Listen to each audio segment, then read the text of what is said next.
Hello everyone, welcome you all on our online lecture series on element of machine design subject. In previous lecture we have discussed screw thread profile which are used for power transmission or as a power screw, and in this lecture we are going to discuss self locking and overhauling screw. ये जो दो concept है self locking and overhauling of screw, ये दोनों भी exam में हमेशा पूछे जाते हैं और इसे आज समझने के लिए हम स्क्रू जैक का एक एग्जाम्पल लेंगे और इसको प्रैक्टिकली आज हम देखेंगे कि सेल्फ लॉकिंग क्या होता है, किस चीज़ में ये इम्पोर्टेंट है और ओवरऑलिंग किस चीज़ में होना चाहिए और किस चीज़ में नहीं होना चाहिए। तो इससे पहले इसका जो एप्लीकेशन है स्क्रू जैक का, लोड लिफ्ट करने के लिए by applying some external torque और एफर्ट, तो इसे हम एक एक्चुअल फिगर की हेल्प से देखेंगे।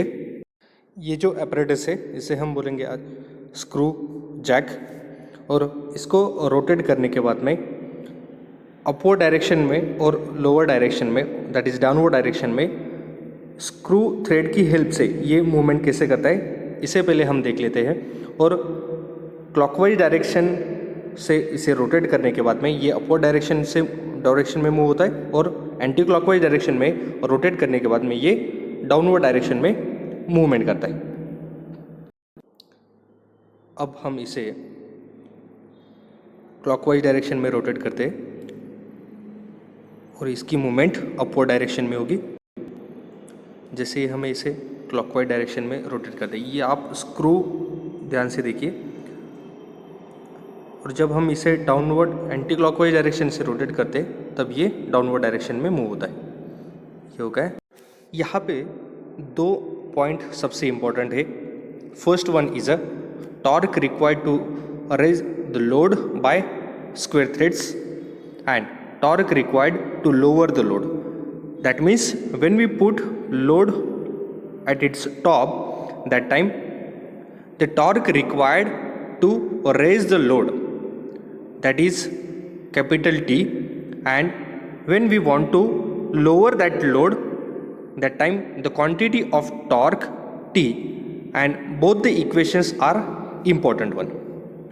जब हम इसे क्लॉकवाइज डायरेक्शन में रोटेट करेंगे तब कुछ फोर्स हमें लगने वाला है और that force is known as capital P, that is effort. और जब हम इसे एंटी क्लॉकवाइज डायरेक्शन में रोटेट करेंगे तब फोर्स की अमाउंट, दैट एफर्ट की अमाउंट ये कम हो जाएगी, पर कुछ ना कुछ तो भी एफर्ट हमें अप्लाई करना ही है ताकि वो जो लोड हमने अप्लाई किया है इसके टॉप पे वो डाउनवर्ड डायरेक्शन में भी आ सके। ये दोनों जो इक्वेशंस है टॉर्क की इक्वेशन, ये दोनों इक्वेशन इंपॉर्टेंट है बिकॉज इन दोनों पे ही डिपेंड है self locking and overhauling phenomena. ये दोनों भी पॉइंट आपको इजीली अंडरस्टैंड हो जाएंगे जब आप उस इक्वेशन पे कॉन्सेंट्रेट करोगे तब। फर्स्ट ऑफ ऑल हम इसे क्लॉकवाइज डायरेक्शन में रोटेट करते हैं। क्लॉकवाइज डायरेक्शन में रोटेट करने के बाद ये जो पार्ट है ये अपवर्ड डायरेक्शन में लिफ्ट होगा और इसके जो टॉप है यहाँ पे हमने W, that is load apply किया है, और जो हम इसे रोटेट करते हैं इस डायरेक्शन में, क्लॉकवाइज डायरेक्शन में रोटेट करते हैं, जो फोर्स लगने वाला है that amount is P, that is effort. And जो इसका पिच है, ये थ्रेड का पिच, इसकी नोटेशन हो गया small p। Then capital D is nothing but mean diameter of screw, it is in mm. After that, the term alpha, it is called as helix angle. Nu, it is coefficient of friction between screw and nut, and it is always equal to tan of phi. Now, what is mean by phi? Phi is nothing but friction angle. Friction angle. Now you have to write in your notebook the term W, that is load, P effort, small p pitch of screw, D that is diameter in mm, alpha helix angle, new coefficient of friction which is equal to tan of phi, and last one is the phi is equal to friction angle. Now जब हम इसे anti clockwise direction में rotate करते तब ये upward direction में lift होगा. Okay, तब जो भी P एफर्ट है वो कितना लगने वाला है? P is equal to for torque to raise the load, और ये जो P की क्वांटिटी है ये है W tan of W into tan of alpha plus phi, ये हो गई क्वांटिटी. ओके, और we can write it as phi plus alpha. Okay, and we know that torque is equal to force पर perpendicular area, and that perpendicular area is radius, or we can write it as d by 2 also. So the final equation after putting the value of torque, that torque is equal to W into tan of phi plus alpha multiply by d by 2, that is radius. Okay, this is the equation of torque required to raise the load. Okay, और जब यहाँ पे instead of plus value minus value आएगी तब ये equation क्या होगा? Torque required to lower the value. That means जब हम इसे एंटी क्लॉकवाइज डायरेक्शन में रोटेट करेंगे तो ये क्या हो जाएगा? ये डाउनवर्ड डायरेक्शन में मूव होगा. ओके, तो एंटी क्लॉकवाइज डायरेक्शन में रोटेट करने के लिए कितना टॉर्क चाहिए? तो ये टॉर्क की वैल्यू कितनी हो गई? T is equal to W into tan of phi minus alpha into D by 2. दोनों में ही चेंजेस क्या है? साइन का changes. That plus sign indicate torque required to raise the load by screw, and negative sign it indicates torque required to lower the load. Okay, अब यहाँ पे आप एक बात देखिए, आपको मैथमेटिकली और practically self locking and orally ये दोनों भी यहाँ पे समझ आएगी.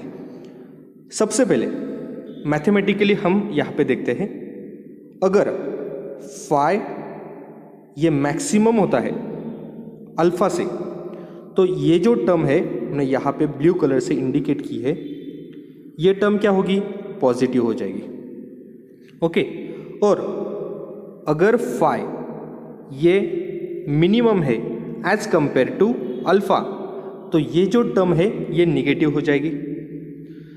जब ये टर्म निगेटिव हो जाती है तब टॉर्क की क्वांटिटी निगेटिव होगी, और टॉर्क निगेटिव मतलब क्या?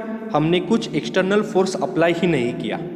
जो हम एंटी क्लॉकवाइज डायरेक्शन में रोटेट कर रहे हैं, और क्यों कर रहे हैं? क्योंकि हमने फोर्स अप्लाई किया है, एफर्ट अप्लाई किया, और अप्लाई करने के बाद में that effort quantity is nothing but the torque. Okay, पर अब ये निगेटिव क्वांटिटी हो गई है, तो इसका मतलब क्या? कि हमने कुछ भी एफर्ट अप्लाई नहीं किया, एंड विदाउट अप्लाइंग एफर्ट जब वो इंस्ट्रूमेंट रिवर्स डायरेक्शन में आता है तब उसे हम कहेंगे ओवरऑलिंग. और ये क्वांटिटी है पॉजिटिव. पॉजिटिव क्वांटिटी मतलब क्या? कि वो जब तक हम एफर्ट अप्लाई नहीं करेंगे तब तक वो डाउनवर्ड डायरेक्शन में नहीं आएगा. अब देखिए, दो इक्वेशन हमने लिए थे. एक इक्वेशन था फाई प्लस अल्फा वाला, और सेकेंड इक्वेशन था phi minus alpha. The first equation is for to raise the load, and second equation it is for to lower the load. अभी ये जो फर्स्ट इक्वेशन है, ये फर्स्ट इक्वेशन हमें नहीं लेना, नहीं कंसीडर करना. हमें कौन सा इक्वेशन कंसीडर करना है? Torque required to lower the load.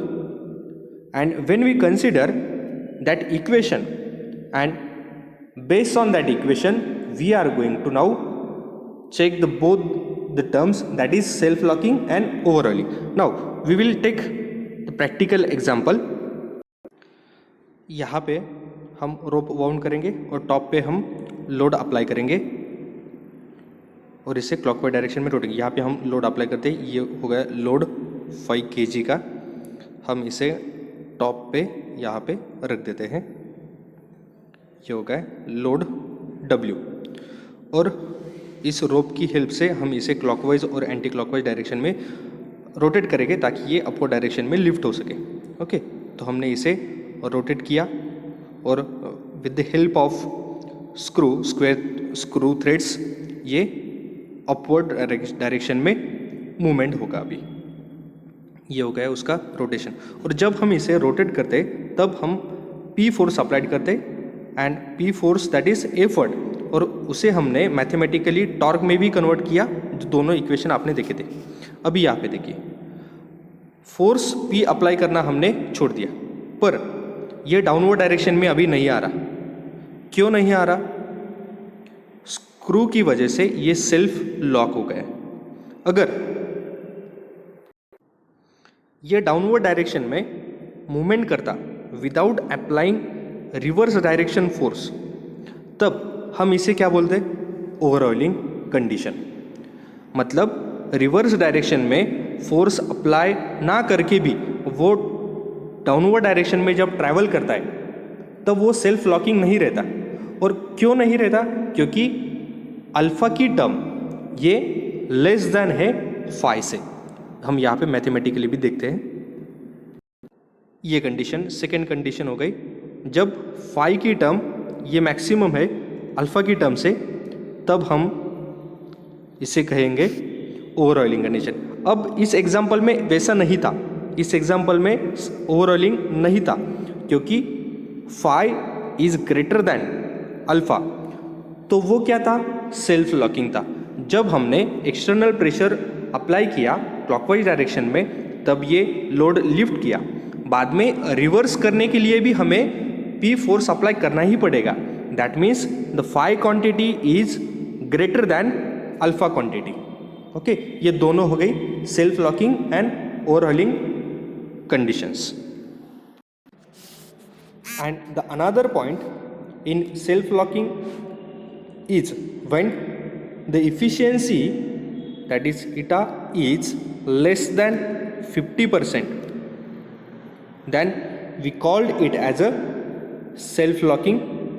And when that efficiency is greater than 50%, and then we call it as overoiling of screw. So इस पॉइंट को आप एक्सप्लेन करने के लिए दोनों भी इक्वेशन समझना इम्पॉर्टेंट है. P equation and W equation. यहाँ पे चेंजेस खाली इस प्लस साइन में, जब ये प्लस साइन रहेगा तब इसे हम बोलेंगे torque required to raise the load lift करने के लिए. और ये जब निगेटिव साइन रहेगी तब हम इसे कहेंगे torque required to lower that load. जब हम गाड़ी व्हीकल लिफ्ट करते तब भी हमें कुछ ना कुछ टॉर्क लगने वाला है, और जब हम उस व्हीकल को लिफ्ट हुई व्हीकल को नीचे लाने का जब हम ट्राई करते तब भी हमें कुछ ना कुछ टॉर्क उस स्क्रू जैक पे अप्लाई करना पड़ता है. ये हो गई स्क्रू जैक में. और ये दोनों ही कंडीशन जिस भी स्क्रू में होती है वो दोनों फिनोमेना को हम बोलेंगे self locking and overhauling. Thank you.